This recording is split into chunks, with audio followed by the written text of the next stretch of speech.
We talked about multiplying a vector by a scalar. Now we're going to look at this thing called the dot product. There's actually two ways of multiplying vectors together, and one's called the dot product and one's called the cross product. Now the cross product is not something that's in this course, so we just look at the dot product. Why it's also called the scalar product is because the answer just turns out to be a number, just turns out to be a scalar. So let's have a look at this thing called the dot product. So I've got two vectors. U I'm going to call x1, y1, v, x2, y2. And the dot product is simply this. Multiply the x values together, multiply the y values together. Add them up.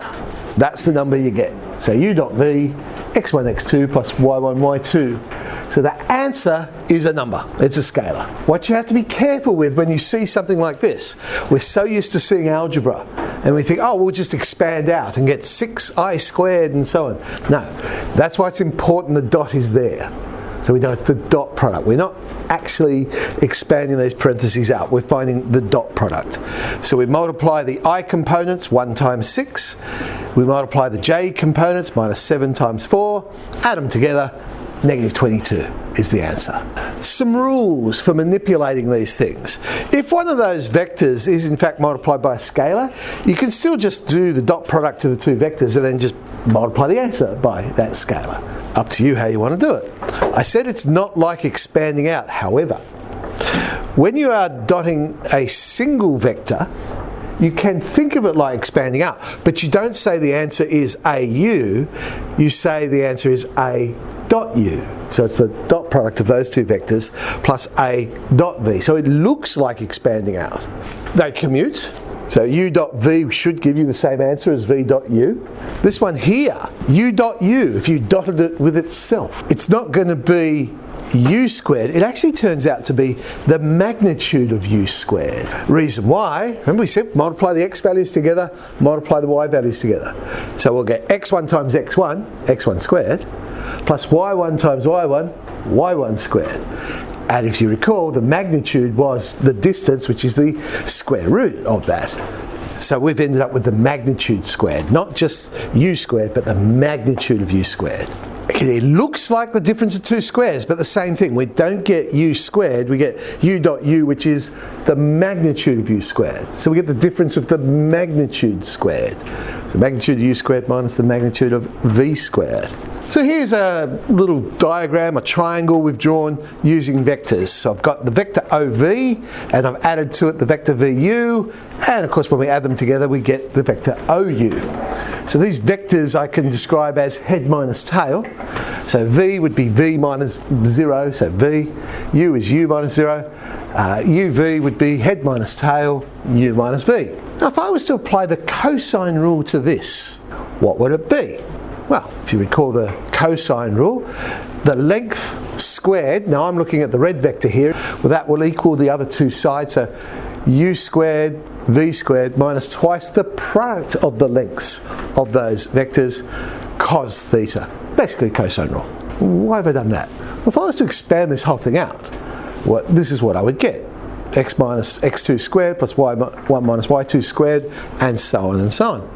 And I'll play around with this a bit more. The x1 squareds will cancel, because when I expand this one out I'll get an x1 squared minus 2x1 x2 plus x2 squared. So we get some cancelling, and I'm left with this common factor of negative 2 there that I could cancel out. But what's left on the left hand side would be x1 x2 plus y1 y2, which we said was the dot product. What we've basically done is created another formula for the dot product. So another way we could find the dot product is to go magnitude of u times the magnitude of v times the cosine of the angle in between the two vectors, whatever that happens to be. So we've got two vectors. We now have two different ways we can find the dot product. We could say it's x1 times x2 plus y1 times y2, or we could say it's the magnitude of u times the magnitude of v times the cosine of the angle in between the two vectors. I guess it all depends on what information we have. Now theta of course could be acute or obtuse depending on the size of the angle. You're never going to get a reflex one. because we're talking about two lines meeting. And when two lines meet, you're only ever going to get acute or obtuse angles in between the two lines. Let's find then the angle between these two vectors, because now we can do that using both different ways if you think about it. Because we know A dot B is equal to that. So the cosine of theta will be A dot B over the magnitude of A times the magnitude of B. But we have another way of working out A dot B, where I'll multiply those components together. 3 times 4, which is 12, minus 2 times 1, negative 2, so I get 10 on the top of the fraction. On the bottom, the length, or the magnitude of those vectors. So root 13, root 17, 10 on root 221, bung it into the calculator to the nearest degree. Okay, they meet at 48 degrees, those two vectors. Let's now look at the consequences of that dot product. If it turns out that u dot v is equal to 0, what does that mean? Well, it can't mean the magnitudes were 0, or you wouldn't have the vector, unless it was the 0 vector, I suppose. So it must have been the cosine of theta that was equal to 0. Well, cosine of what's 0? 90 degrees. Therefore, these two vectors are perpendicular to each other. So if we see a dot product of 0, we know, okay, these vectors are perpendicular. That can be a very handy thing to know. What that does also mean then, that I dot j, or j dot I, depending on which order you want to write them, must equal to 0. So remember, these were the unit vectors we said that are perpendicular to each other. So they will always equal 0.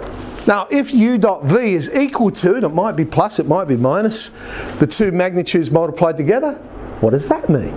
Well, now that cosine theta must equal 1. When is cosine equal to 1? Well, it's at 0 and also at 180. Remember, we're talking about acute or obtuse, so we're going between 0 and 180. In other words, they're either in the same direction, no angle between them, or they're in opposite directions, 180 degrees between them. Or, of course, they could be parallel. U would be parallel to V. What does it mean if one's positive or negative?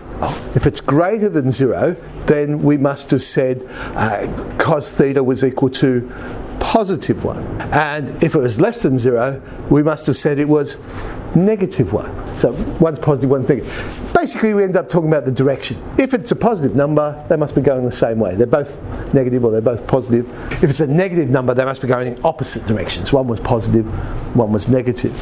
The two unit vectors, the dot product, will always equal 1, because we're talking unit vectors, and they're going to be going in the same direction. So we're going to say magnitude times the magnitude, 1 times 1, going in the same direction, times the cosine of 0, which is 1, so you'll always get 1. So dot product of unit vectors will always be 1. Last year's HSC question. We were given two vectors, told they were perpendicular. What are the possible values of A? This, of course, is relying on us knowing that if they're perpendicular, the dot product is equal to 0. We multiply the components together, A times A minus 7, plus 2 times 4A minus 1. We get a quadratic to solve. So A squared plus A minus 2 equals 0. There's my two possibilities. A could be negative 2, or it might be 1 as well. So 8C, we have our dot product.